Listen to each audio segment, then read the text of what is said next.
Tu man tur traucē ar to lūrot uz mani caur objektīvu.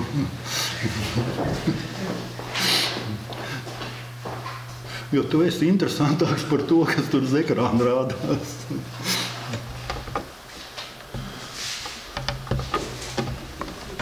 Problēma ir tomēr šī tajā.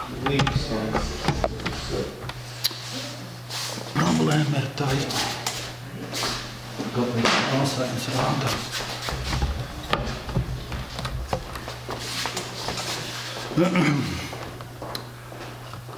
Nu, tāds bija tas vakardienas nosaukums un varbūt nedaudz vakardienas atkārtojums kā tāds. Tas bija tas, kas bija, ko Ojārs atsūtīja man par simbolisko domāšanu, bet mēs gan to pārtransformējām par simbolisko apzināšanos. Jā, tādu to. Nu, ko jūs atceraties no vakardienas? Savi komentāri. No kuras tur sāksim? Pa saulītēji. Lūdzu. Ko? Atvainojiet, ne, man novērsis Nu, no kāds. Nu, es atvainojos, ka es vienkārši tā. Lasīt māku. Jās. Nē. Izlasi un dari to, kas tur uzrakstīts.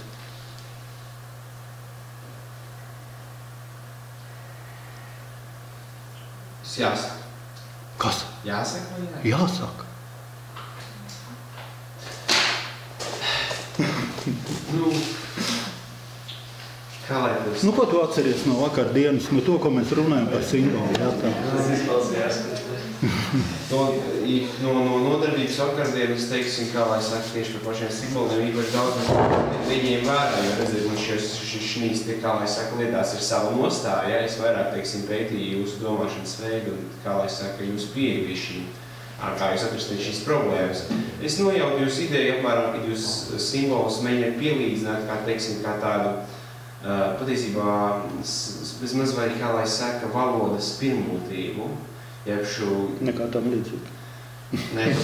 Ko es domāju, kā valoda nevis, ko mēs runājam savā starpā, bet kā valoda iekšā pašam ar sevi, kur veido viņi savā veidā kā tādu, teiksim, kā lai viņi saka, tie patiesie elementi, kaut kādu, teiksim, man tāda palika tā nojauta, bet es varu kļūdīties plus minus, teiksim, nedēļas īpaši uzmanīgs.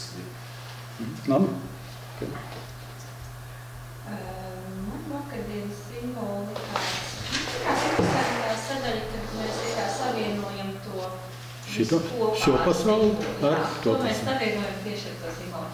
Bet tas man patīk, ka tas ir katram pēc tām sajūtām, ka mēs varam skatīties nevis uz pareizi un nepareizi, bet uz visu tādu kopumā.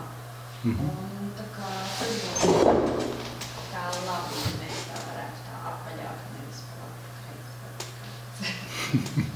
Labi? O jā? Jā, es domāju, ka tas svarīgākais no manas atšķirībā. Tas, ka mēs atzinām simbolu kā saiti.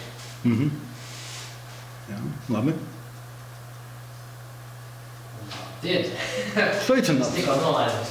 Vakardien tika studēt paralēli Sakarovu ģeometriju un ļoti interesanti pateikšana.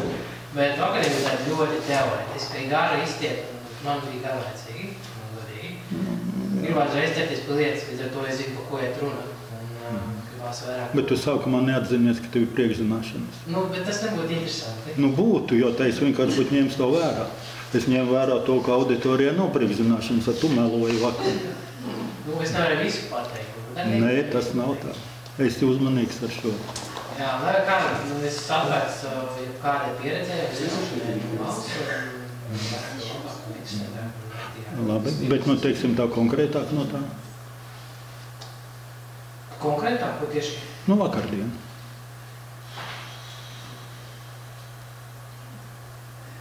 Labi, ok. Ja nevar atcerēties, visu kārtībā. Nākošais. Nu, es varu atcerēties tikai to, ko es domāju. Nu, protams, kā gan citādi. To, ko citu runāju, ko es tu daudz atceros. Bet es atceros to, ko es domāju, kad par simboliem runāju. Es pirmām kārtām mēģināju stādīties priekšā, nu, teiksim, glezniecību, tur, galvenokārt glezniecību. Ko tad tie mākslinieki izmantojuši un kā tēlu veidojuši, varbūt nav nemaz tik konkrēts, bet tomēr tā simboliski, kur es tā tur meklējos. Un pilnīgi aizmirst, ka es pilnīgi pat prātā neienāk tādu vienu pats par sevi saprotam lietu, ka es arī savējiem tur kādu cimdiņu, tad tur saulīt man kādi 4 stūrītes, mēnestiņš man tur tāds ir un tāds ornamentiņš. Ar to es pats par sevi saprotams. Lai tas būtu laimīgs, es tur ieliku saulīt mēnestiņu. Bet man jau neienāca prātā, ka tas varbūt ir vēl nopietnāks simbols, bet es meklēju glezniecībā. Es domāju, lai es nebūtu tik muļķi, tad domāju, kas ir tā gleznojas.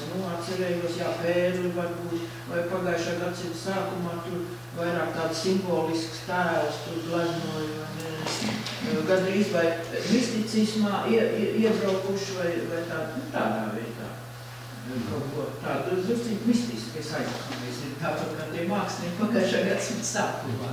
Bet faktiski aizmirst pilnīgi to, ka dāda vai jauši, tad tur veidoja normāls latviskos simbols. Bet to man tikai tagad ienāca prātā. Tas man likās pats par sevi saprotams, jo tie ornamenti vai ne, tur nav nekas daudz jāprāto, tur sauli. Nē, par vakardienu. Jā, viss, es tur neko vajag. Jā, okei. Jā, klasiski, teiksim tā, ja pēc klasiskās vietas no definīcijām simbols reprezentē kaut kādu ideju, kas nebūtu nenozīmē vienmēr, ka tā ir ideja no tās pasaules. Vakardienas sarunas kontekstā mēs tā kā varētu teikt vienojāmies vai palikām pie tādas definīcijas, ka simbols ir saikne mūsu pasaulē esoša saikne ar kaut kādu parādību, kas ir pasaulē, kuru mēs neredzam tieši vai neuztveram tieši ar 5 orgāniem. Bet tas man likās viss saprotams un skaidrs, bet man palika neatbildēti jautājumi, kas būtu, par ko, es domāju, kas būtu interesanti, tad turpināt, ja mēs šādi runājam par simboliem, kas un kādā veidā šos simbolus spēj definēt, ja tā ir telpa, kuru mēs neredzam. Jā. Ja runā par simbolu tādā klasiskā izpratnē, tas skaidrs, ka, kristietību var nosimbolizēt, teiksim, ar krustu, piemēram, šo ideju miešanu, piemēram. Tas ir kaut tāds, ko mēs aptuveni, varam stādīt priekšā, kas aiz tā viss stāv un tā. Bet šādā kontekstā man tas kaut neatbildās jautājums. Jā. Labi, bet patiesībā tas ir tas, ko Ojārs stāstīja šodien. Tā ir atbilde varbūt uz tavu jautājumu. Precīzāk? Šodienas Ojāra lekcija. Vai šodienas nodarbība. Kādā veidā izveidot saiti ar to pasauli. Un tie vārdi, ko Ojārs minēja, tie ir tas simboliskie meklējumi. Var no šī te viedokļa. Ja? Tāda es skatos to mazliet no citas puses, Ojārs to pats neskaidro. Nav, tad tas ir tas pats. Labi. Man vajag labirinti atmiņā viens. Labirinti? Tāpēc, ka tas, kas man palika, bija labirinti. Labi. Es varbūt tā kā jūtos kā planēta, kas nezinu, kur piezemēties, tāpēc interesanti turpinājumu jūs paklausīties. Es neinteresēju viens, varbūt man tas simbols paliekam veids, kā savādāk un citādāk skatīties un izprast tās lietas. Labi. Man no vakardienas garajām sarunām aizķērās tāds fakts par ķīniešu ierobežiem. Kā tas simbols tiek lietots, ka nozīme viena, bet katrs izrunā citādāk. Tas tāds labs piemērs tam, jā. Kā tiek simbols lietots arī ir jāatcīm. Labi. Es izmēros labāk atceros, kad beidzot sapratu, uzzināju, ka paralēls tomēr krustojās. Kaut kā tā, protams, arī simbols, jā, ko visā. Skaisti. Okay. Par vakardienu man īsti nav ko teikt, jo vakar es nebiju šeit. Saistībā ar simboliem, jā, šī ir arī tāda tēma, kas man interesē. Es aužu jostas. Jā. Un ir ārkārtīgi interesanti vērot, kā vienu un tie paši elementi saspēlēs veido atšķirīgas stāstus. Jā. Nu labi. Tas ir simbola būtība nav izsakām vārdos. Tas ir kaut kas līdzīgs burvībai, mīlestības vai vēl kaut kam citam. Un tāpēc ar vārdiem paskaidrot tevi ir ārkārtīgi sarežģīti šo te. Tas ir, tā kā Ojārs apmēram stāsta, šis te intuitīvais jautājums, tas ir apmēram. Tā ir intuīcija, kur, vai tas uzdevums, ko Ojārs deva par, ir kaut kādi vārdi, nosacīti nesakarīgi, un mēs meklējam kaut ko aiz tā sakarīgu. Aptuveni tā tas ir. Bet tas ir tā ļoti aptuveni skatoties uz šo te. Te ir dažas, varbūt definīcijas, varbūt tas, ko mēs vakar runājām, tā ir vakardiena. Tāda. Simbols ir saistīts ar emocijām mēs mazliet tur runājam par šo tēmu. Simbols ļaus sazināties ar to intuitīvo daļu, kura ir, un tas, ko Ojārs rāda, tas ir, teiksim, no manas uztveres ir ļoti precīzi tas, kā es to saprotu. Un simbols ir tas, kurš rada spēcīgu nospiedumu neapzinātajā daļā. Man arī nepatīk šīs te vārds zemapziņa un neapzinātais un kaut kas tam līdzīgs, bet mums nav kaut kas cits. Te ir daži piemēri par visādiem, ko jūs esat redzējuši, kuras varētu uzskatīt par simboliem. Manā uztverē diez vai šie ir simboli, viņi varētu būt simboli, bet tie ir vairāk zīmes, jo viņi attēlo kaut ko, to, kas ir šajā pasaulē, bet tas nenozīmē to, ka viņi nevar attēlot kaut ko, kas ir tajā pasaulē. Tāpatās kā tie vārdi, kurus Ojārs deva, aiz kuriem var slēpties ļoti daudz kas. Droši vien, tavs piemērs par kristietību, tad tu ļoti labi saproti, kāda kultūra aiz tā slēpjās aiz katras no šīm te zīmēm. Tā katra zīme raksturo kultūru. Vai to var saukt par simbolu, tad manā definīcijā es nezinu, jo tā starpība, kur viņi pārklājās, ir sazina, kā tas ir. Tāpat tās kā tie vārdi, ko Ojārs min, viņi paši par sevi sazina, vai ir. Tā definīcijā var. Jā. Tāpēc, ka viņi reprezentē kaut kādas šīs zemes lietas. Jā, jā, vai ne tā? Es nokomentēju, ka es, piemēram, krustu nomainītu pret zīmi. Ok, bet šī gadījumā tas nav būtiski, tā ir ilustrācija, tāda to. Cik dažādi uzskati ir pasaulē par kaut ko, tāda. Bite iedzeļ bērnam, un bērns saprot, ka bites mērķis ir dzelt cilvēkam. Draunieks domā, ka tā ir medus vācēja, ka bites mērķis ir vākt medu. Vēl kāds cits domā, ka viņi vāc putekšņus. Biologs domā, ka bites mērķis ir aputeksnēt tur tos augus. Ne tādi. Bet kāds tad īstenībā ir bites mērķis? Tas droši vien ir kaut kur daudz augstāk nekā, ko mēs spējam, ko spēj cilvēka prāts saprast. Un tāpat tās ar simbolu ir, tāda mēs kaut kur, vai zīmi, kur mēs uztveram kaut kā tā, bet viņai var būt kaut kāds dziļāks mērķis tādu to. Un cilvēku uzdevums varbūt ir vienīgi vērot to, ieiet klusumā un ieiet kaut kur tur dziļumā un saprast. Zinat, no kura darba tas ir citāds? Zinat darbu? Visi esat skolā viņi mācījušies. Ko tad? Nē, mazā princi nav. Tas ir Tolstojam Karš un mieras.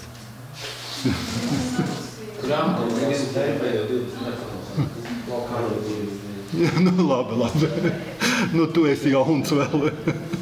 Labi. Mēs vakar mazliet pieskārāmies tam par to riņķojumu, kādu cilvēku garīgo ceļu. Ja? Un es teicu, tur ūdens riņķojums dabā, Junga arhetipa ceļojums, Kristiāna Rozenkreicena ceļojums, laberīns, alķīmiskais process un vēl tur daudz kas no tā. Un ūdens riņķojumu dabā visi zina. Ja? Te ir tāds mazs piemērs. Te ir tāds cits, kā ūdens riņķo dabā. Kā notiek šī transformācija? Ja? Tāda ūdens var būt ciets, ledus, sniegs, ūdens var būt šķidrs, ūdens var būt tvaiks. Ūdenim vēl var būt visādas konfigurācijas, par kuras mēs varbūt vēlāk runāsim. Šodien nekādā citā reize. Par to. Un viņš savstarpēji transformējoties veids šo te riņķojumu. Un tas ir tas pats, kas ir cilvēka garīgais ceļš. Tas ir tas, kas ir stikla pērlišu spēle, ko tu, Ojār, minēji. Ja? Tātad, ka mēs atrodam šo te sakarību starp ūdens riņķojumu un starp cilvēka garīgo ceļu. Un to arī var uzskatīt zināmā mērā par simbolu.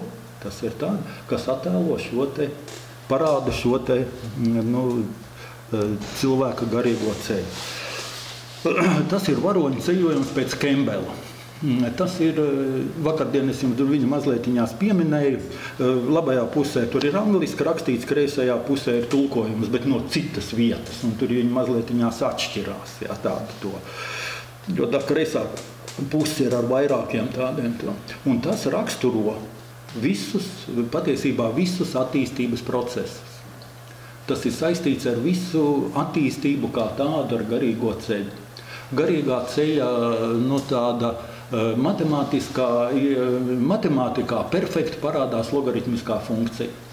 Sākumā lēnām, pēc tam aug strauji un tad sasniedz piesātinājumu. Ja, tādēļ matemātika ir svarīga. Ja, tad, ja jūs saprotat, kā tā logaritmiskā funkcija darbojās, tad jūs varat saprast, kā darbojās cilvēka garīga attīstība. Vai visi procesi, kuri notiek uz zemes. Pilnīgi visi procesi notiekās sākumā lēni, strauji sasniedz piesātinājumu. Lai no tā piesātinājuma tiktu ārā, ir kaut kas jāizmaina. Šeit tas nav parādīts tādu, un logaritmisko funkciju mācījāties vidusskolā labākā gadījumā. Vēl ir interesanti, tur vēl, labi, tas ne šoreiz. Te ir tas Šartras labirinta kopija, un tur jau viņu tā izseko līdzi, ir tas, kā es jums izstāstīju par to garīgo ceļu apmēram, kā tas notiekās. Tā bija vakardiena, ja, tad mazs atkārtojums no vakardienas ar bildītēm, vakar bildītes, es tur viņu saīsināju bišķiņu tādu, lai tur tādu, jo vakardiena projektori nebija, kā viņš ir palicis nekrāsājums.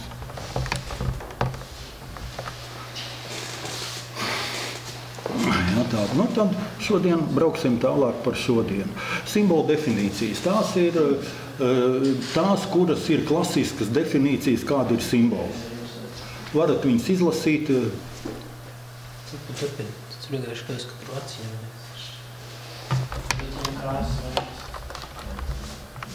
Viņam sākumā viss bija kā ok. Parasti ir, ka tas vats nav precīzi. Neslēdzās klāt. Točni tas ir vadā vaina. Tur vienkārši izjūties tik ļoti, ka viņam vai no saķera vairāk visiem.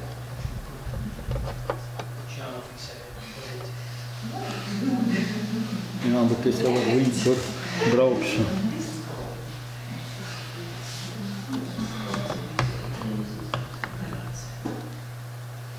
Tās ir tādas klasiskas simbolu definīcijas, kuras ir, parādās dažādās vietās izlasīsiet par to, kādas tās ir. Tāda. Un, teiksim, tas, kas man varbūt patīk, ka simbols ir tāda varena valoda, ļoti spēcīga, kura ļauj šo te pateikt momentā to. Ja, vienkārši viņu ieraugot, mēs viņā esam iekšā, ar intuīciju ejam iekšā un mēs saprotam, kas tas ir. Bet tam ir vajadzīga zināma sagatavotība, un par šo te sagatavotību to Ojārs perfekti stāsta par šo te intuitīvo pieeju šim te jautājumam.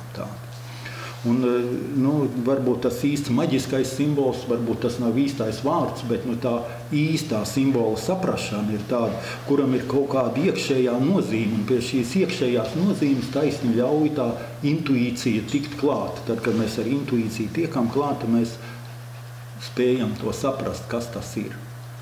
Un ļoti bieži to vārdos nevar paskaidrot. Neatceros, kurš no jums teica, ka es esmu bijis tādā pasaulē, bet es nevaru paskaidrot, kas tur ir. Ar vārdiem to nevar pateikt. To var vienkārši saprast un pēc tam transformējot, izmantojot šos šai